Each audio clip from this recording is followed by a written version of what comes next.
and welcome to day 4 of this 5-day realistic reset.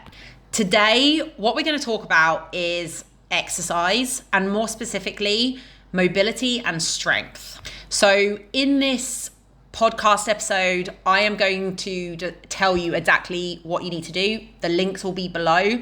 The email that you will have received this morning also has exactly what you need to do and links to videos of the exercises you need to do. If you haven't signed up for the 5-day reset, I'll include that also or in the description below. But what I want to talk to you about in this podcast episode is more about the approach and the mindset that I want you to have going into this exercise session. Because honestly, the short circuit that I'm going to give you is not going to be the most challenging workout you've ever done in your life. It's probably not going to get you sweating very much. It's probably not going to feel intense enough.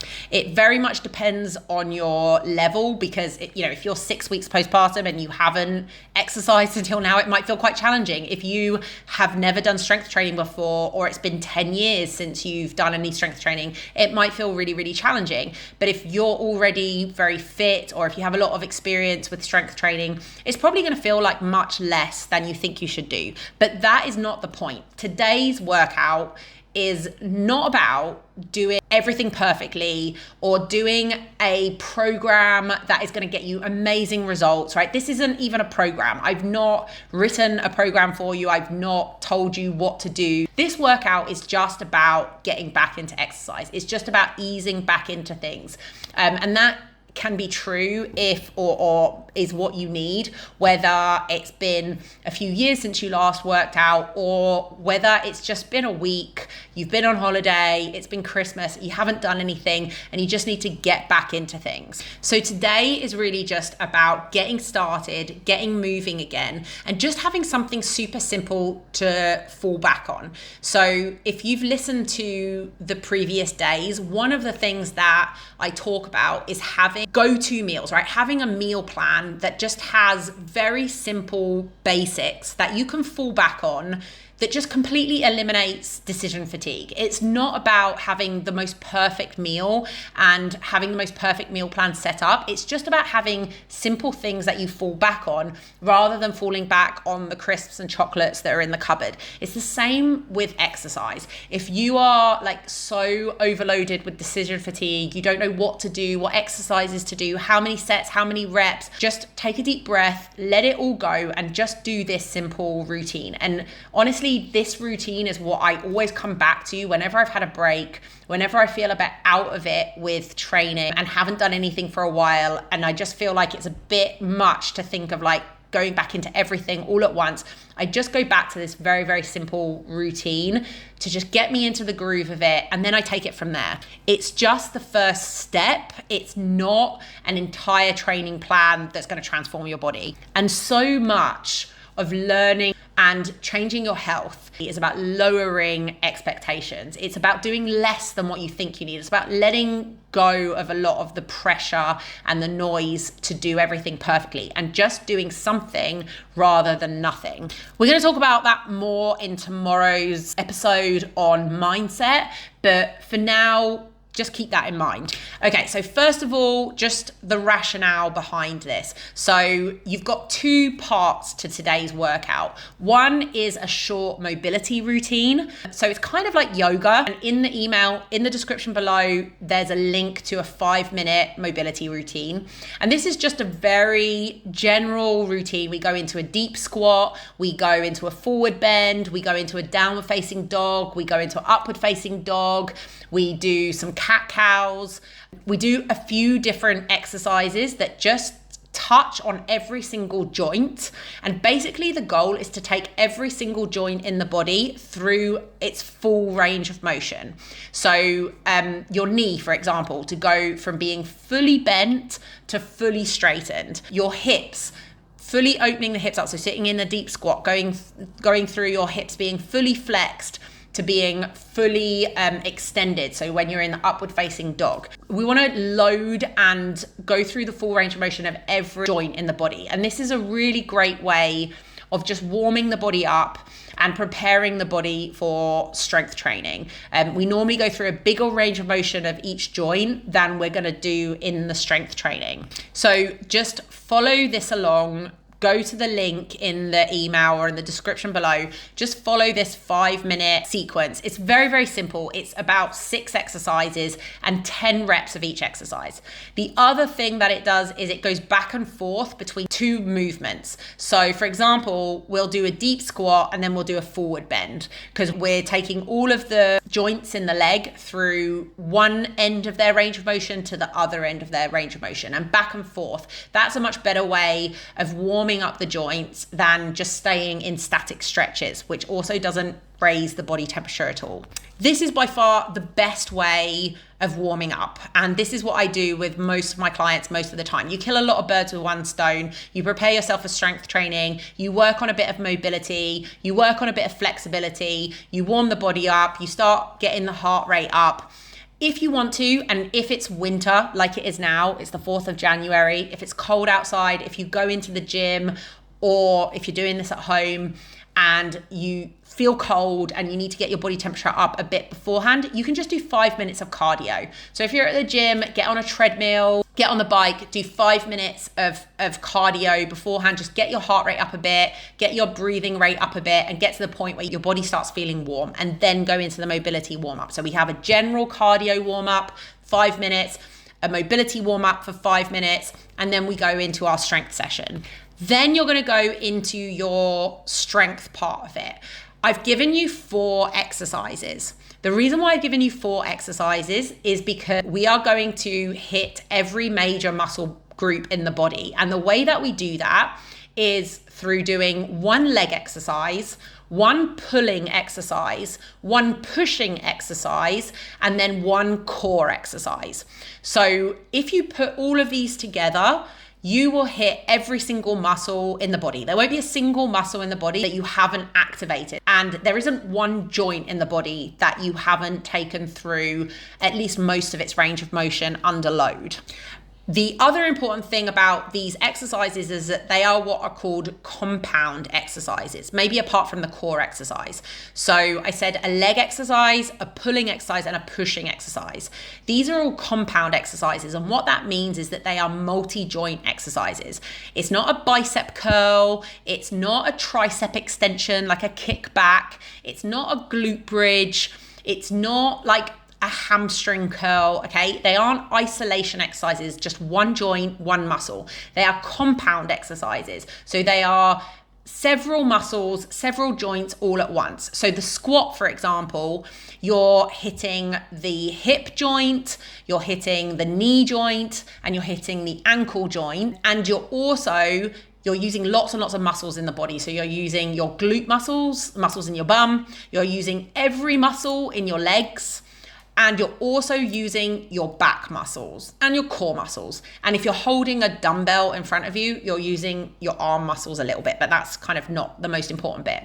Then when you're doing a pulling exercise, so in this sequence, you're doing a row, you're gonna be using back muscles, your bicep, and in the pushing exercise, so here we're gonna do a shoulder press, you're gonna be using your deltoid, which is your shoulder muscle. You'll also be using your tricep, you'll be using your core a bit. And when it comes to joints, you'll be using your shoulder joint, your scapular joint, your wrist joint, your elbow joint. So you hit a lot of joints at once. So if you do each of these exercises once, the squat, the row, the shoulder press, and the core exercise, you'll have done something for every single muscle in the body. You'll have used every muscle in the body.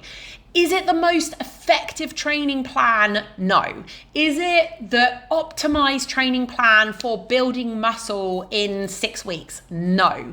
Is it going to burn a ton of calories or shred body fat? No. But anyway, no exercise program or workout will do that. This is just about moving every single muscle and every single joint. So what you're going to do is you're going to do these 4 exercises, and you're going to do a strength circuit. You're going to do a squat, then you're going to do a row, then a shoulder press, then the core exercise, which is the dead bug. If you don't know what they look like, watch the tutorial in the email, because I will show you how to do it properly and how to do it through full range of motion. So many people do a half range of motion squat. They've been taught how to do it wrong from Pilates or before from body pump sessions, and I want to teach you how to do it properly. This isn't a HIIT class. You're not trying to do the reps as fast as possible and then move on to the next exercise and do the reps as fast as possible and pant and puff. That's not the point of it. Do the exercises properly, do them slowly, focus on technique, focus on range of motion, then rest. If your heart rate's high, I'm not telling you how long to rest for. That's a very old-fashioned way of going about this. If you feel like your heart rate's high and you're breathing heavily after doing the squat, rest until your heart rate comes down a bit and then do the row. Rest until the time that you need, do the shoulder press, and so on and so forth. It might be obvious, but I get asked this all the time. Yes, you need to do both sides. So if you are doing a row, it's a one-armed row. So you have to do left and right, not just one side. If you have one side that's stronger than the other or weaker than the other, don't worry. Just do whatever the weak side can do and then copy it on the strong side. Once you've done each of these exercises, you're just going to go through that strength circuit a second time. If you have time, right? If you don't have time, if you just want to get a quick workout in, do each of these and then move on your way. At least it's something is better than nothing. If you can, do 3 sets of this. So go through each of the exercises and then go back through each of the exercises a second time, back through each of the exercises a third time. Just do 10 reps of each. Apart from the dead bug, do 20 in total because you're going to alternate left and right. So do 10 reps of the squat, then 10 reps of the row on one side and 10 reps of the row on the other side, and so on and so forth. Why 10?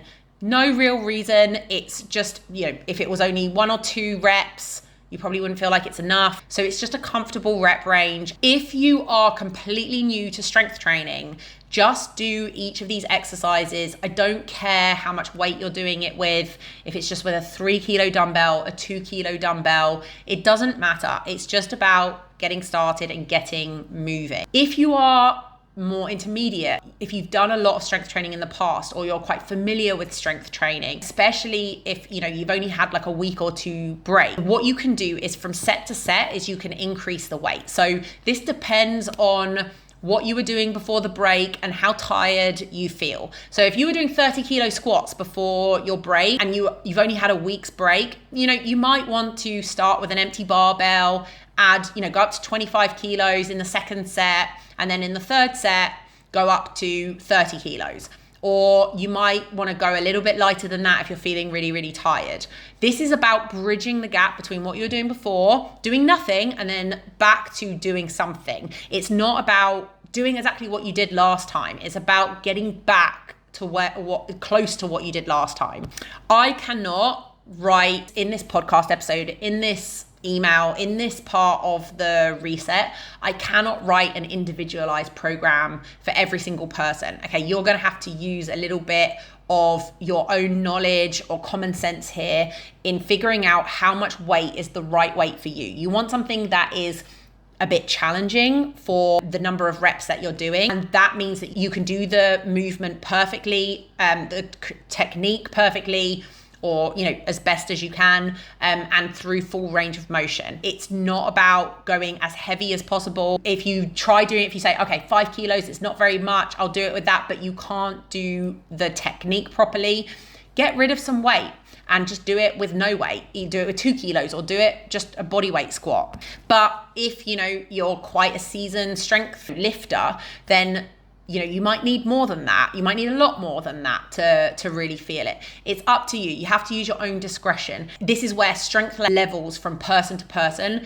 can vary massively. And I see this in my work. Some women can't do a full range of motion body weight squat, whereas other women can lift their body weight in the squat, like a barbell on their back with like 60, 70 kilos. There is huge variation from person to person. So you have to use this workout to figure out what the right weight is for you for each of the exercises. And if you're doing this properly, you won't be using the same weight for every single one. Now, if you only have 1 dumbbell and it's 2 kilos, then you have no choice. You can only use that 2 kilo dumbbell for all of the exercises. But if you are going to a gym, you might increase the weight in the squat and go up to 20 kilo squats, and your row might only be 8 kilos or 7 kilos. Okay, they're different muscle groups and they're different sized muscle groups. So you're going to need different weights for each of them. But again, I want to just remind you that the point of today's workout isn't to get the most amazing workout, the longest workout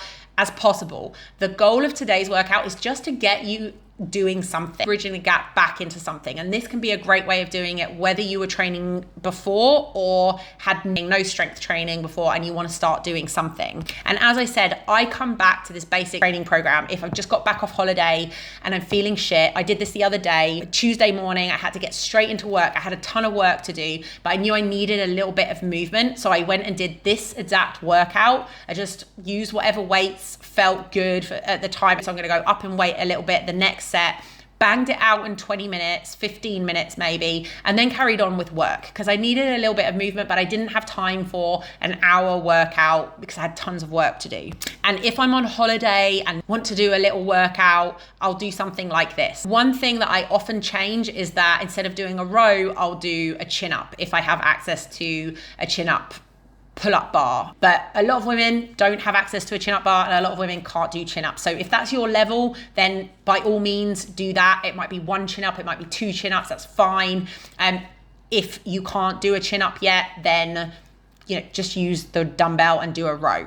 So that is it. That's literally the workout. It shouldn't take you more than 20 minutes to do a bit of a cardio warm-up if you want to, if you need to, plus 5 to 6 minutes of mobility work, plus 3 sets of this simple body strength circuit. What do you do from here? If you want to have a longer workout, you can go and do some cardio afterwards. If you want to do a longer strength session or you want to know where to take this. Okay, I've done the one workout. Now what do I do later on this week? What do I do next week? I will add a link in the description below and in the email to my free strength training program. And that will give you 3 different strength programs. I think it's 3, depending on your level, depending on your equipment. So whether you're beginner or intermediate, whether you have just dumbbells, no equipment, or if you have a fully equipped gym. And it will give you a twice a week training program that you can follow for the next 12 weeks. Because again, this one workout, it's about bridging the gap. It's about getting you doing something, but it's not going to get you very far, right?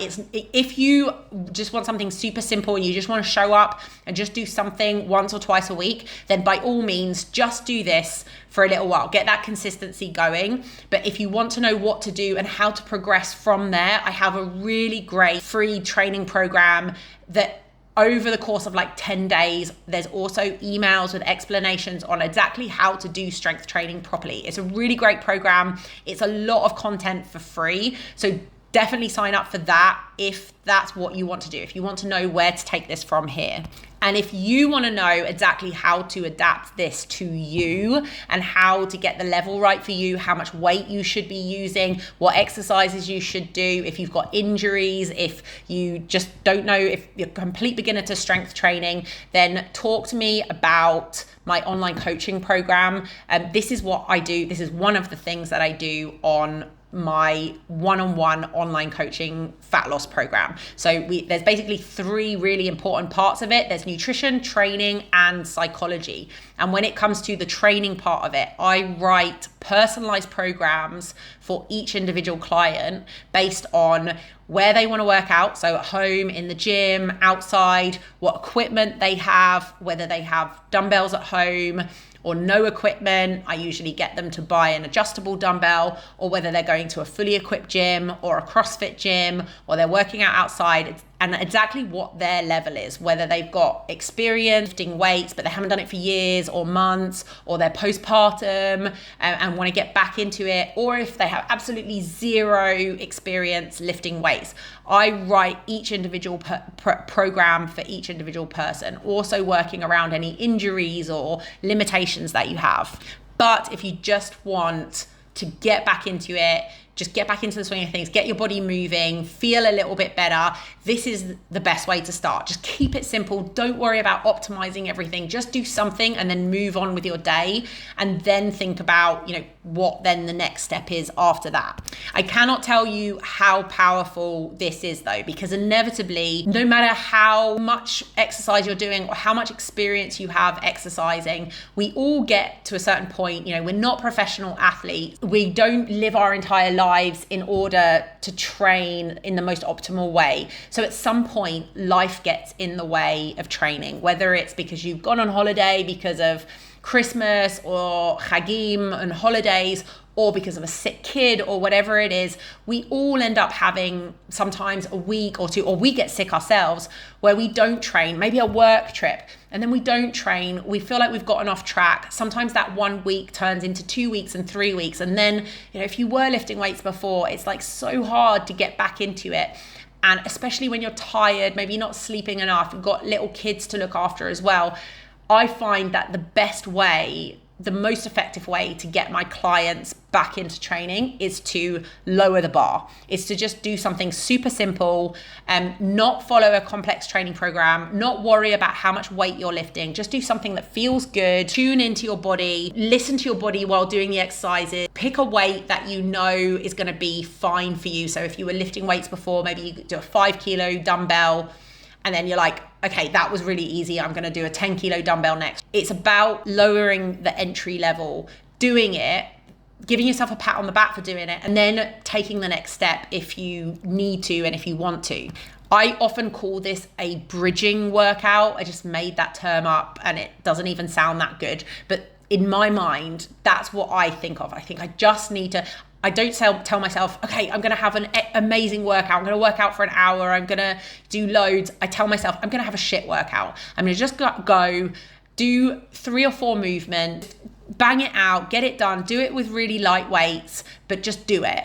And most of the time, I end up doing more than what I plan to do. But if I say to myself beforehand, I'm going to go and I'm going to do 6 or 7 exercises. I'm going to go really heavy. I'm going to do what I did last time. I've got to lift X amount of weight. I've got to do at least 4 pull-ups.